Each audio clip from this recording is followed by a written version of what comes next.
ดีครับวันนี้มายามกุ้งนะครับวันนี้มาคนเดียวครับเดี๋ยวมาดูกันนะครับลูกแรกจะได้หรือเปล่านะครับ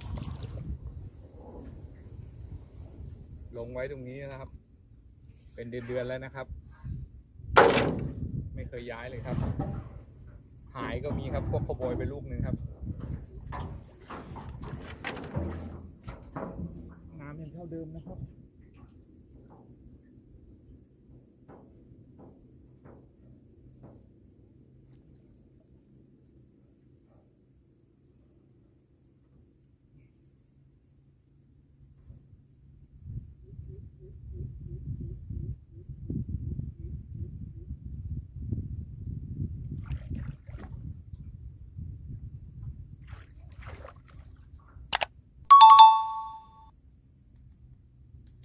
ลูกแรกนะครับ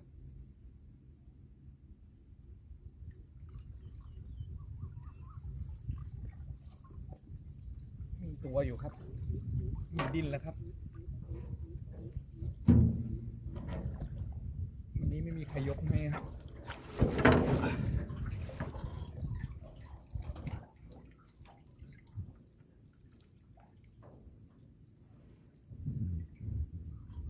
มีหอยครับ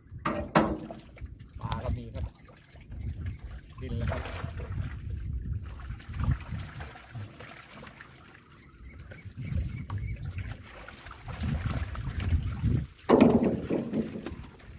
เยอะอยู่ครับ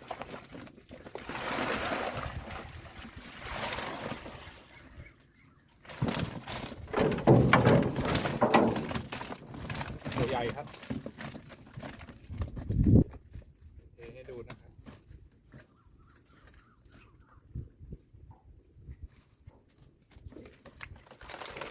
ดูครับ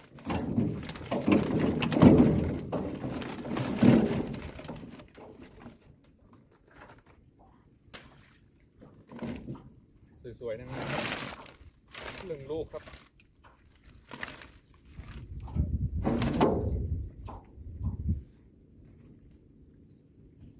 ไซส์สวยๆครับ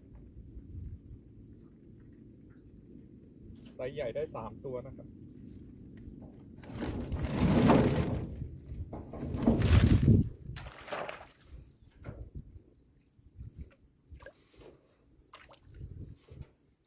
ลงเสร็จต้องขัดตุ้งนะครับแปรง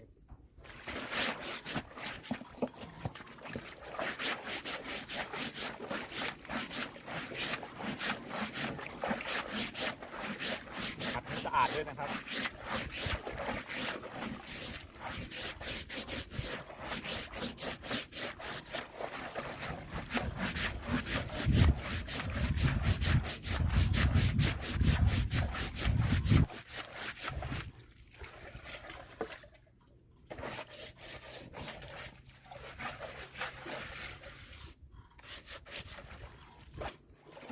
นี่เรียบร้อย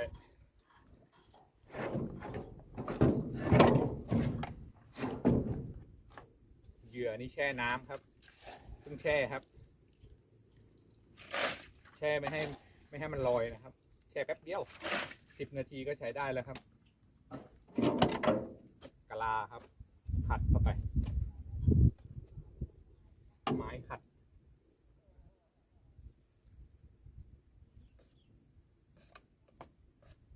กะลาจะทนหน่อยครับตะกร้านี่มันเดี๋ยวมันชนแตกหมด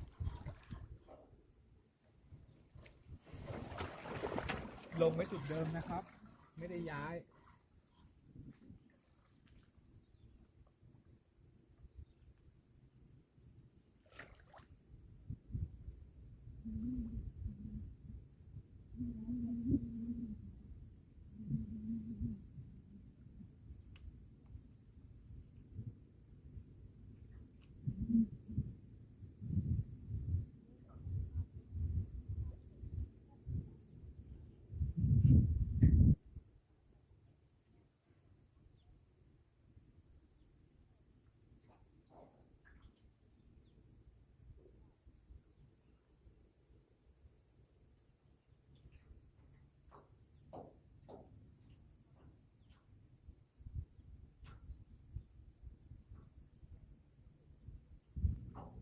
เรียบร้อย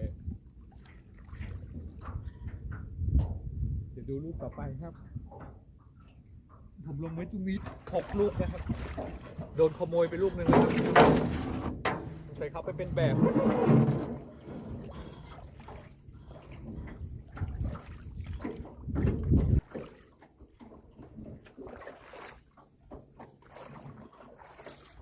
ลงใกล้กันนะครับข้างหน้าเลยนะ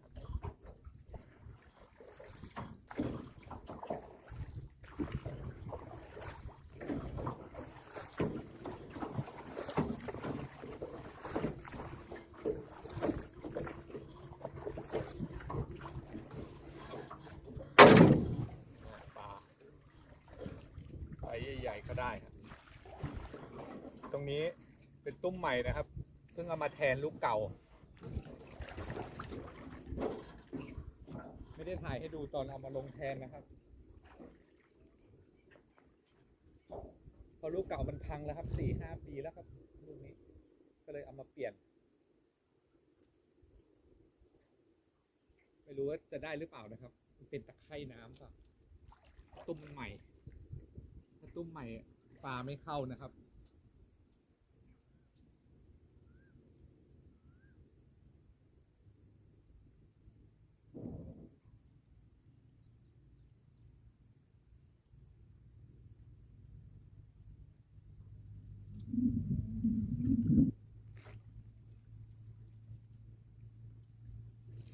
โอ้เข้าครับเข้า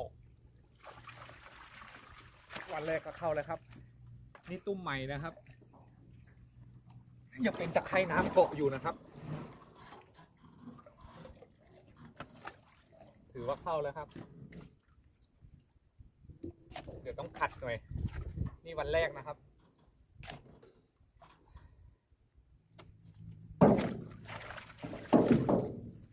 ได้เกือบ2 โลได้อยู่ครับนี่ครับถ้าตุ้มใหม่มันจะเป็นตะไคร่กินเหม็นเน่าครับต้องขัดแช่ก่อน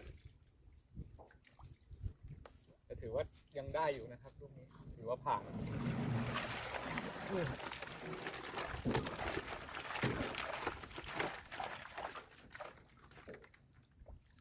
2 โลได้ครับ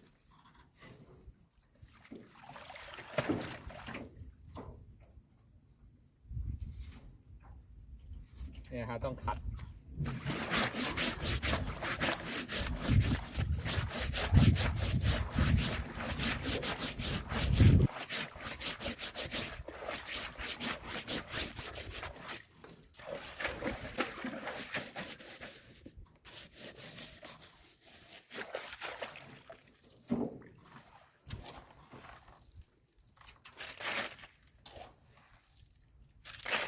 2 กะลาเหยื่อปิดเข้าไป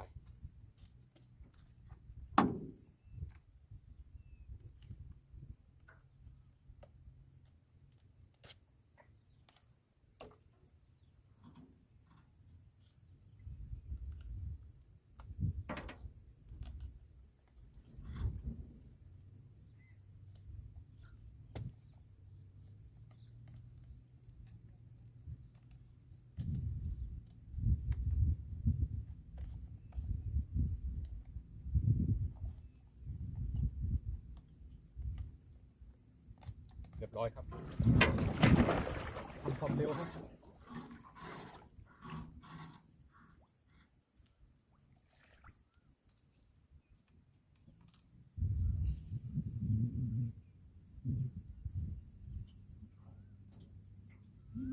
เรียบร้อยลูกที่2ผ่านไป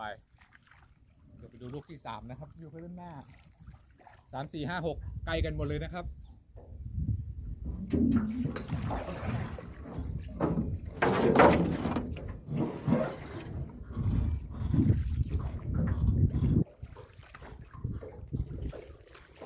เดี๋ยวมาสรุปปลาตอนท้ายกันนะ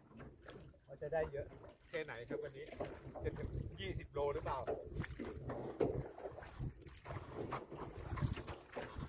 ใครที่สั่งตุ้มไว้รอนิดนึงนะครับกำลังเร่งทำอยู่ครับ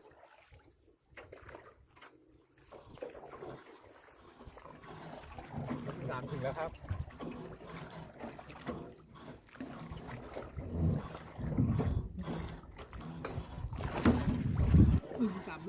ลูกนี้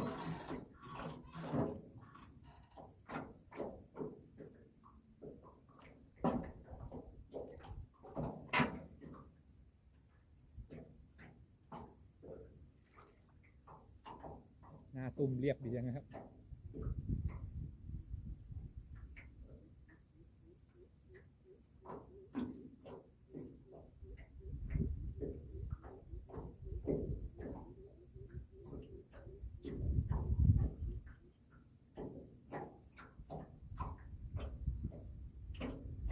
เงียบเลย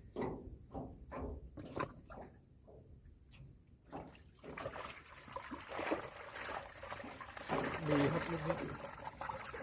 อันนี้ตุ้มเก่านะครับจับพังแล้วครับแต่ก็ยังติดปลาอยู่เดี๋ยวไว้มีลูกใหม่จะมาเปลี่ยน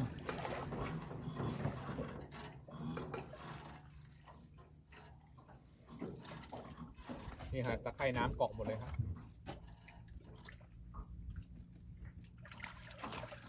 หอยโอ้ได้ไซส์ใหญ่ด้วยครับ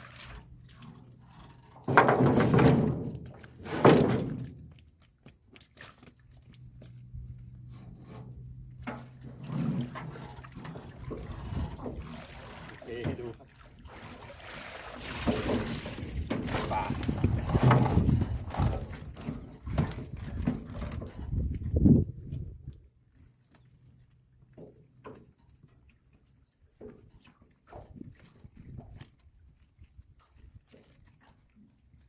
ได้เยอะอยู่นะครับลูกนี้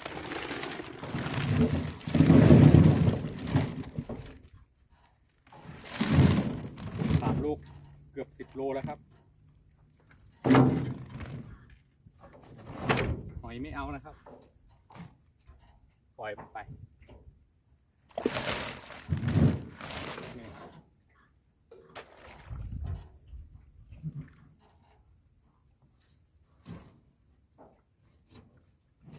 อันนี้ต้องขัดเยอะๆ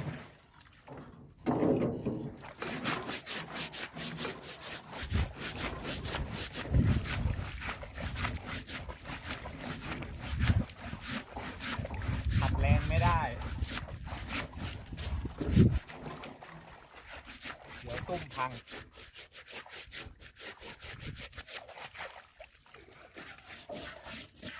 โอเคนี่ฮะรอยปลาชน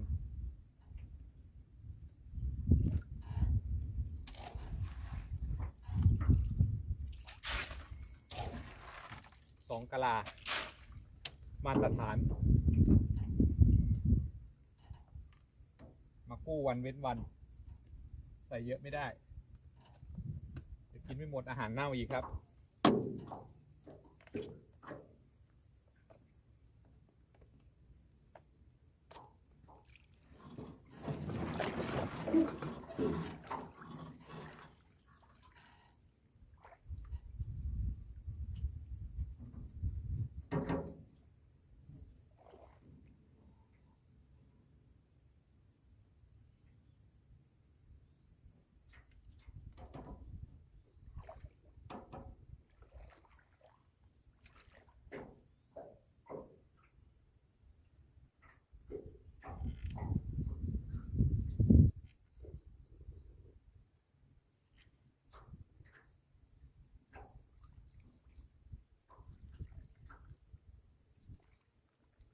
3 ลูกผ่านไปเดี๋ยวไปดูลูกที่4นะครับ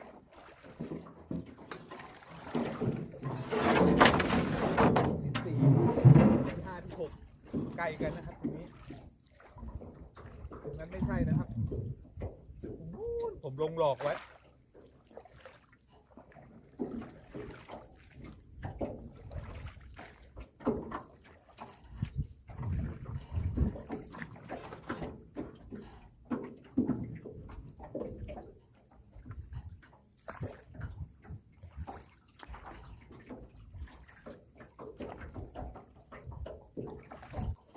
ถึงแล้ว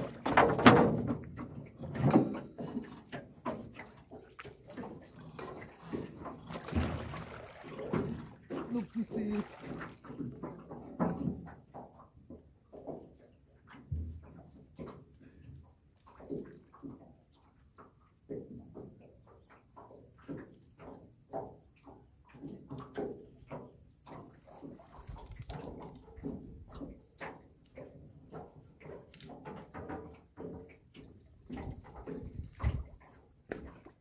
ตัวครับ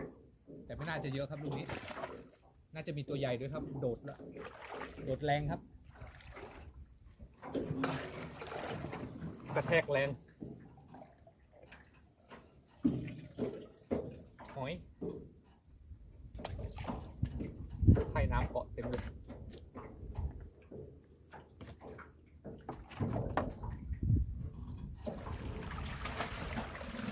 โอ้มีไซส์ใหญ่ด้วยครับ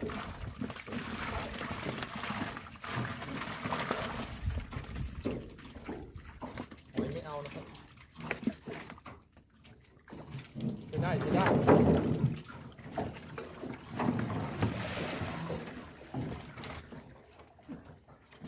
หลวงไม่ถึงตุ้มลูกใหญ่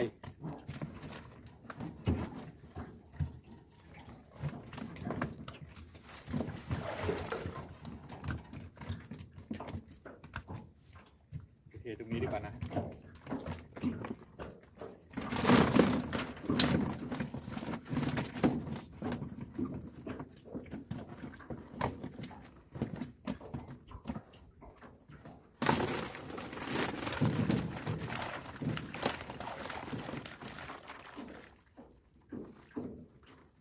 เยอะอยู่นะลูกนี้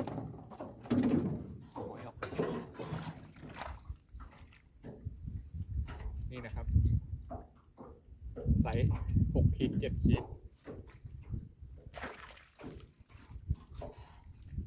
หอยไม่เอานะครับกอดกันเลยหอยนี่หอยเชอรี่หอยบ่มักมันบ่เซฟ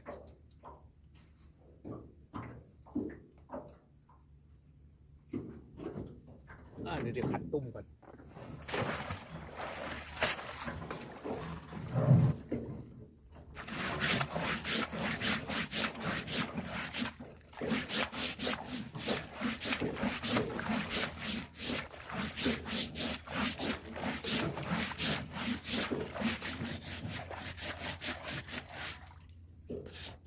เรียบร้อยลูกนี้3 กะลาครับลูกใหญ่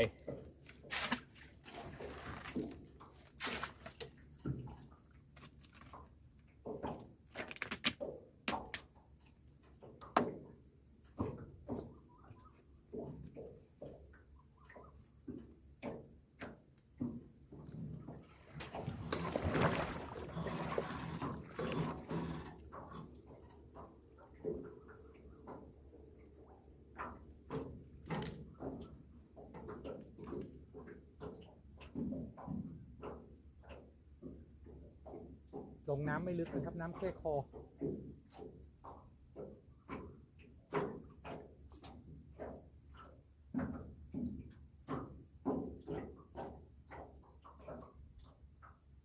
มันเป็นพื้นที่น้ำท่วมนะฮะน้ำเขื่อนมันขึ้น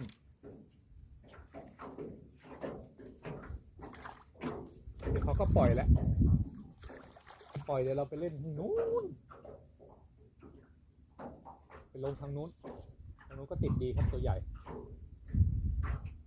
แต่ลงได้อีกเป็นเดือนนะครับตรงนี้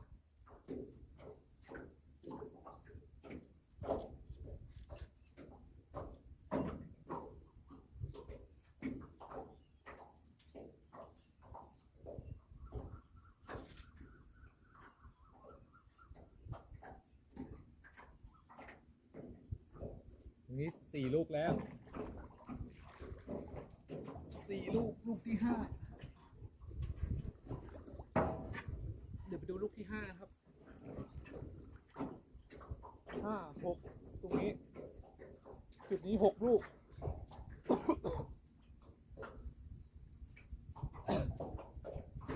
แล้วก็เหลืออีก3 กอไผ่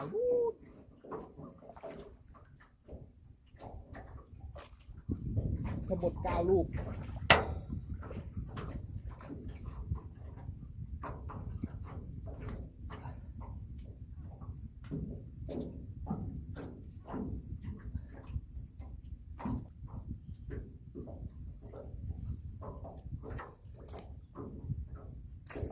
มีครับแต่มีไม่เยอะลูกนี้ไม่เข้า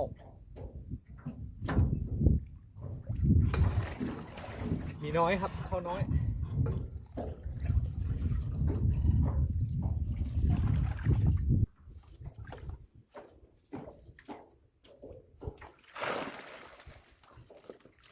2 โลได้ครับ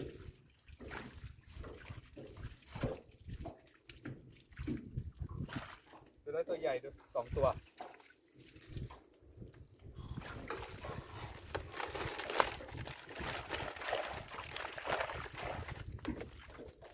ใหญ่ไม่ลง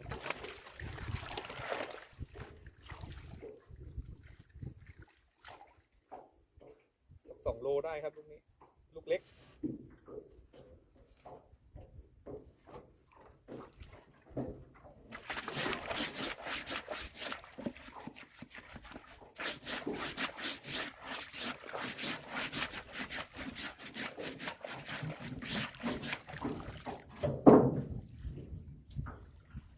ลูกกระทัดรัดครับกำลังหน้าลงไม่ใหญ่มากไม่เล็กกลางๆ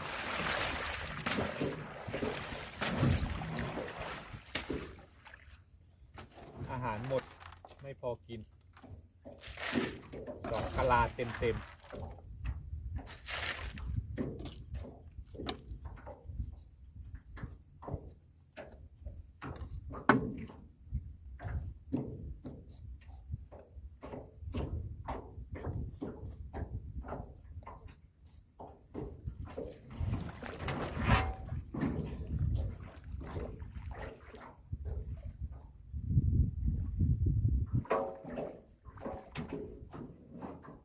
จุดนี้เมื่อก่อนติดดีนะครับมันเป็นตุ้มลูกใหญ่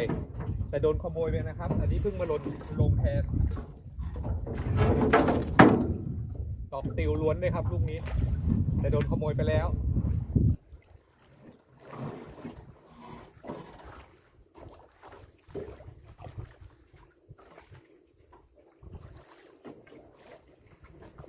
ลูกสุดท้ายครับจุดนี้6 ลูก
กุ้งด้วยครับ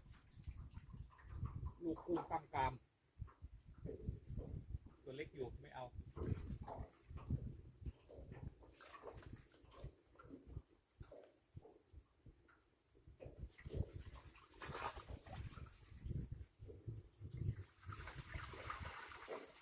ปลาก็พอมีนะครับไม่เยอะเท่าไหร่วันนี้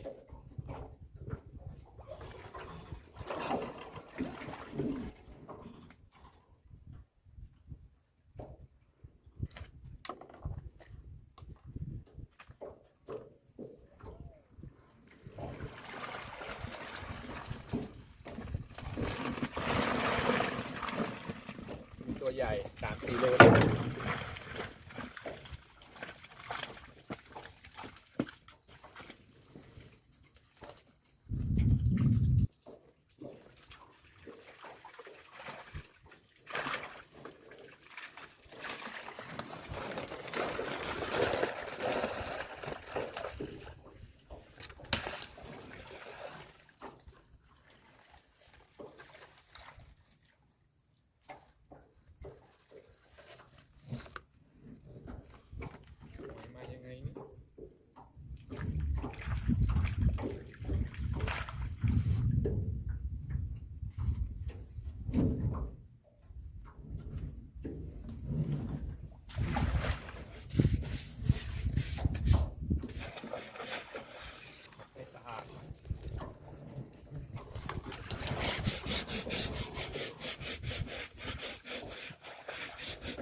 กือบหมด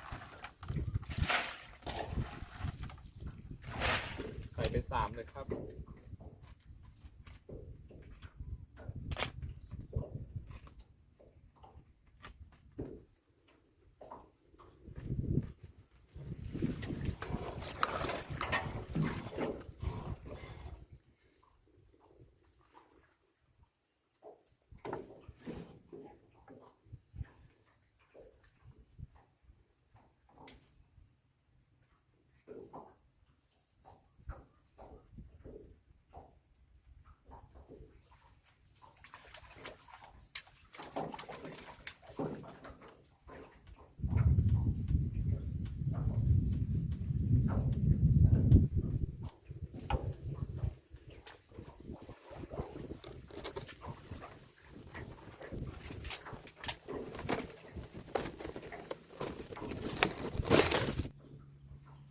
เรียบร้อย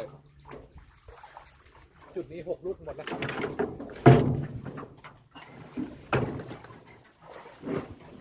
เดี๋ยวไปดูอีกจุดหนึ่งครับลงไว้3 ลูก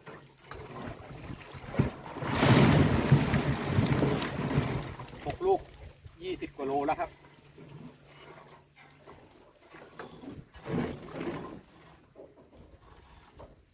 6 ลูกได้20 กว่าโลเหลืออีก3 ลูกเดี๋ยวไปดูกันต้องขี่เรือไว้ครับ